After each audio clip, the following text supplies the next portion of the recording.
Hello and welcome back to Sightloss Kenya. It's been a while and we're glad to be back.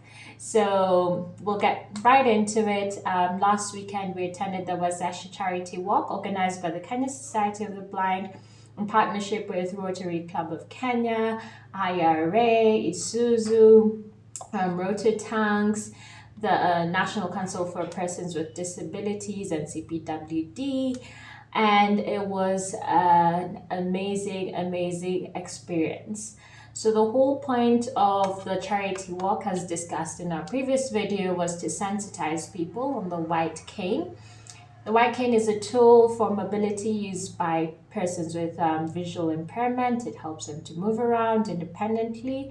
And there are different types of white canes depending on which condition you have. So there are some that are white with red at the bottom, like the lower half of the cane is red, so that usually symbolizes that person is deaf as well. And there are people who've also customized their canes. There's some canes with sensors. They can tell you, oh, there's an obstacle maybe like a few feet away. So the whole point, we were challenged by the Kenya Society of the Blind, if you're normal sighted, to get blindfolded and then led by someone who has visual impairment and uses the white cane. So these are my key takeaway points from the whole experience, having gone through the walk. Number one, Ndudhis or motorcycles in Nairobi or Kenya at large really do need to get regulated. So throughout the walk, we had a police escort, basically making sure that no one, comes in between or anything. But the whole time I could hear, when you're blindfolded, your sense of hearing heightens. So I could hear the engine of the motorcycles. I'd be asking Stephen, because Stephen was my mate that I went with. Stephen is an accountant at the NCPWD.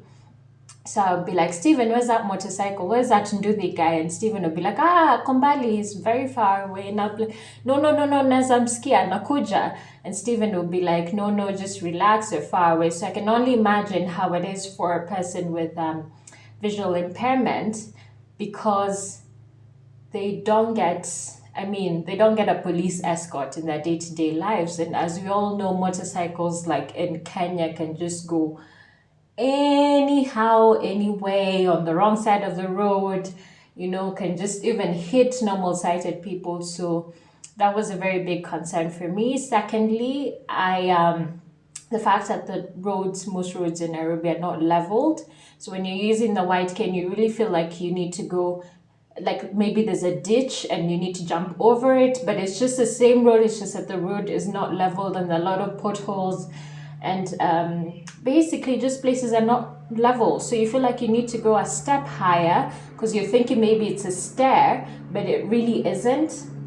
It's still the same road, and this was on Mombasa Road. So that's something that definitely needs to get looked into.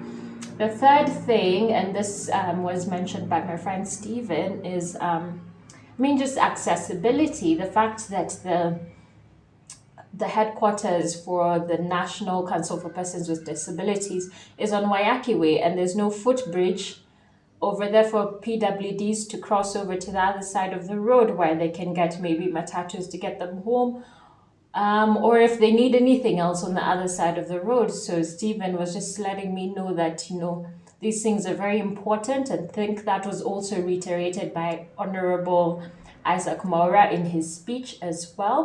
Are more accessible, but also the various road agencies, when they are making these roads, when they are designing, it is important. So we still have a long way to go. There are a lot of stories shared about encouraging people to accept themselves and to seek for help, rehabilitation services offered by the Kenya Society of the Blind. And that was really, really nice to hear and witness. Altogether, it was a very successful event, very eye-opening, enlightening, and we are looking forward to just attending more of these events and definitely just encouraging each other. We look forward to hearing from you. If you have any comments or anything that you would like to add that can help a visually impaired person or a person with normal vision, just to talk to their family or friends, please do let us know in the comment section below. Like, share. As always, thank you so much for the support. We'll see you on the next one. Goodbye.